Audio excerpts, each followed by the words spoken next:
साथियों, स्वागत है आपका आपकी अपनी कोचिंग क्लास अभिनंदन कोचिंग क्लास में। जी हाँ दोस्तों, साइंस का एक ऐसा इंपॉर्टेंट टॉपिक मैं आपके लिए लेकर आया हूँ जो रेलवे ग्रुप डी में पूछा जा सकता है तथा आने वाले सभी कंपटीशन एग्जाम जैसे एसएससी, पटवारी, वन रक्षक, जेल पेरी, इन सभी में भी पूछा जा सकता है, जिससे आपका क्वेश्चन गलत ना हो। इसलिए मैं साइंस के वायरस पे क्वेश्चन लेकर आया हूँ। जो मानव है ना, उसमें वायरस से होने वाले रोग, अगर आपने परजीवी से होने वाले रोगों के बारे में नहीं दिखा तो देख लेना, मैंने पिछले वीडियो में इसके बारे में बताया। जो आज का वीडियो हमारा रहने वाला है वो है वायरस, और वायरस को बोलते हैं विषाणु, विषाणु से होने वाले रोगों के बारे में। सबसे पहले तो हम ये जानते हैं कि जो वायरस है विषाणु क्या होता है। तो दोस्तों, जो वायरस है विषाणु होता है ना, इसे हम नग्न आंखों से नहीं देख सकते, मतलब ये अति सूक्ष्म जीव होता है। जैसे हमारा कोरोना वायरस सबको हुआ, बहुत लोगों को कोरोना वायरस हुआ, उनकी जानें भी चली, क्या उन्हें देख पाए थे?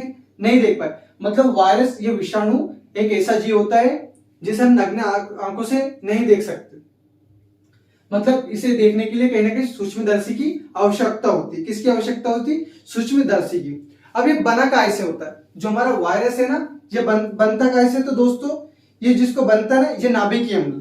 किससे? जो हमारा वायरस है ये किससे बनता है? ये नाभिकीय अम्ल तथा प्रोटीन से मिलकर बनता है। किससे बनता है? नाभिकीय अम्ल और प्रोटीन से मिलकर बना होता है। क्या बना होता है? वायरस। तो सबसे पहले इसकी जो बीमारी है एड्स, एड्स के बारे में हम चर्चा करेंगे। क्या है एड्स, क्या होता है? अब जो एड्स है, एड्स मतलब एड्स का फुल फॉर्म देखते हैं सबसे पहले। तो एड्स का फुल फॉर्म क्या है? तो एक्वायर्ड इम्यूनो डिफिशियंसी सिंड्रोम। जी हाँ दोस्तों, जो एड्स होता है ना, इसका फुल फॉर्म होता है एक्वायर्ड इम्यूनो डिफिशियंसी सिंड्रोम। ये बहुत बार पूछा गया है कि एड्स का फुल फॉर्म क्या है? एक्वायर्ड इम्यूनो डिफिशियंसी सिंड्रोम, जिस रोग है मतलब एड्स। अब जो एड्स है वो हमारा कौन सा अंग प्रभावित करता है? तो हमारा प्रतिरक्षा प्रणाली, मतलब जो हमारा इम्यूनिटी सिस्टम है ना, उसको प्रभावित करता है। अब जो हमारा इम्यूनिटी सिस्टम होता है ना, उसमें भी डब्ल्यूबीसी को, जो हमारी डब्ल्यूबीसी होती है ना, अब ये क्या काम करती है दोस्तों? इसमें होती है टी लिम्फोसाइट। जो डब्ल्यूबीसी होती है ना, इसमें होती है टी लिम्फोसाइट। ये हमारी प्रतिरक्षा प्रणाली का निर्माण करती है। किसके करती? प्रतिरक्षा प्रणाली का। मान सकते हैं कि हमारे देश की बॉर्डर का निर्माण करती है, उसमें सोल्जर्स होते हैं, वैसे हमारी डब्ल्यूबीसी भी सोल्जर्स होती है, और ये अटैक करती है डब्ल्यूबीसी पे। जैसे मान लो किसी देश के अगर सोल्जर से मर जाए तो उस देश की रक्षा प्रणाली कमजोर पड़ जाती है। उसी प्रकार हमारी जो प्रतिरक्षा प्रणाली है, जो डब्ल्यूबीसी की टी लिम्फोसाइट से बनाती है, वो कमजोर पड़ जाती है। तो हमारी जो रोग प्रतिरोधक, मतलब जो हमारा इम्यूनिटी सिस्टम है ना, ये कमजोर हो जाता है। मतलब इसमें जो प्रभावित अंग है वो क्या है? प्रतिरक्षा प्रणाली। मतलब हमें कोई सी भी अगर छोटी से छोटी बीमारी भी हो गई तो हम उससे ठीक होने में बहुत टाइम लगेगा, बहुत मुश्किल आएगी। उसके बाद उसका वायरस का नाम क्या है? ये विषाणु का नाम क्या है?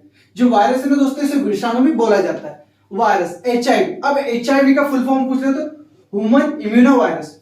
एचआईवी का फुल फॉर्म क्या है? Human immuno virus. ये बहुत बार एग्जाम में पूछा गया है। देखो दोस्तों, एड्स का तो सब फुल फॉर्म रट के जाते हैं, याद करके जाते हैं, लेकिन एचआईवी का कोई याद करके नहीं जाता। मतलब बहुत कम होते हैं जो एचआईवी का याद करके जाते हैं। एचआईवी का फुल फॉर्म है human immuno virus. Human immuno virus. अब इसके लक्षण क्या होते हैं? जो बीमारी तो हो गया, लेकिन इसके कुछ लक्षण भी होंगे। तो इसमें रोग प्रतिरोधक क्षमता, मतलब जो हमारी इम्यूनिटी सिस्टम होती है ना, इम्यूनिटी पावर, वो कमजोर पड़ जाती है। मतलब हमारी छोटी से छोटी कोई सी भी बीमारी ना, तो रोग उस पर, मतलब जो हमारे शरीर की रोग प्रतिरोधक क्षमता, ये कमजोर हो जाएगी। मतलब ये उसे ठीक करने में मुश्किल आएंगी, इसमें नष्ट हो जाना। रोग प्रतिरोधक क्षमता किसमें नष्ट होती है? आपके एड्स में। उसके बाद है पोलियो। जी हाँ दोस्तों, बचपन में हमें पोलियो की दवाई पिलाई जाती थी, 2 बूंद जिंदगी के लिए पोलियो की दवा पीते थे। हम क्यों पीते थे, इसका भी कारण जानेंगे। सबसे पहले जो बीमारी है उसका नाम क्या है? रोग पोलियो। अब पोलियो क्या होता है? दोस्तों, आपने देखा होगा बचपन में बहुत सारे लोग ऐसे होते हैं जिनके पैर निष्क्रिय हो जाते थे, वो पैर से ठीक से चल नहीं पाते। किसी की आंख निष्क्रिय हो जाती थी, किसी के हाथ काम कम करते हैं। पोलियो आपने देखा, बहुत सौ अधिकतर लोगों का पैर प्रभावित होता था इसमें, और पैर ठीक से चल नहीं पाते थे पोलियो। अब जो पोलियो होता है, इसमें प्रभावित अंग कौन सा? जो पोलियो का है ना, वो तो देखो, यह तो पूरा तंत्र होगा, लेकिन इसमें जो मेन इंपॉर्टेंट है वो है, एक तो हमारा गला भी पोलियो के कारण प्रभावित हो जाता है। उसके बाद हमारी रीढ़ की हड्डी, जो हमारी रीढ़ की हड्डी होती है ना, स्पाइनल कॉर्ड, ये भी प्रभावित हो जाता है। उसके बाद हमारा नाड़ी तंत्र, जो नाड़ी तंत्र होता है ना, सॉरी नाड़ी संस्थान या नाड़ी तंत्र, वो भी प्रभावित हो जाता है। उसके बाद जो हमारे तंत्रिका तंत्र, पूरा इम्यूनिटी पावर भी इससे प्रभावित है। मतलब इसमें लगभग सभी अंग प्रभावित हो सकते हैं। इसके बाद इसमें विषाणु कौन सा होता है? जो पोलियो होता है दोस्तों, इसमें पोलियो वायरस रहता है। कौन सा वायरस रहता है? पोलियो। मतलब पोलियो की बीमारी में कौन सा वायरस रहेगा?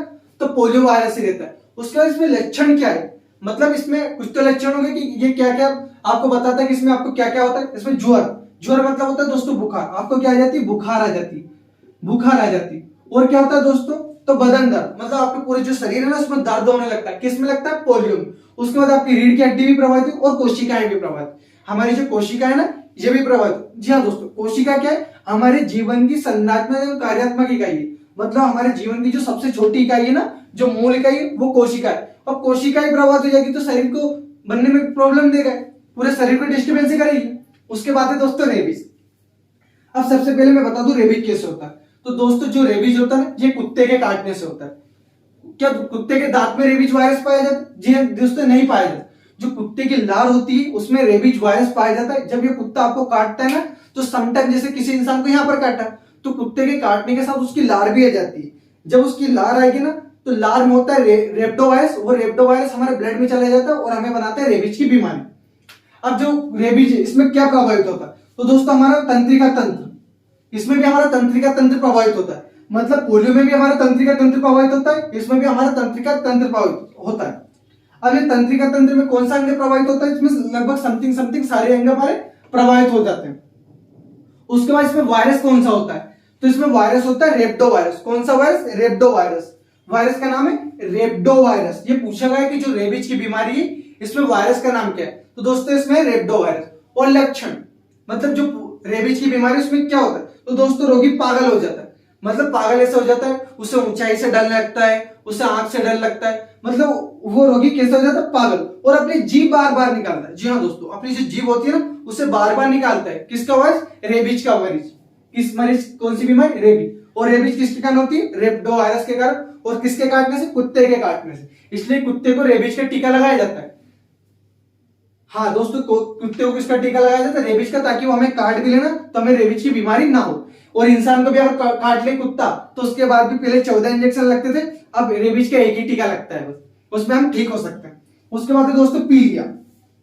नाम सुनकर ही आपको लग रहा है पीलिया, मतलब इसमें शरीर पीला पड़ जाता है। क्या पड़ जाता है दोस्तों, शरीर पीला पड़ जाता है। अब जो पीलिया होता है ये हमारे किस अंग को प्रभावित करता है, तो जो पीलिया होता है ना ये हमारा यकृत को करता है। किसको, यकृत। बोले तो लीवर को प्रभावित करता है। और इसका विषाणु भी कौन सा होता है, तो इसके जो विषाणु होता है वो भी पीलिया रहता है।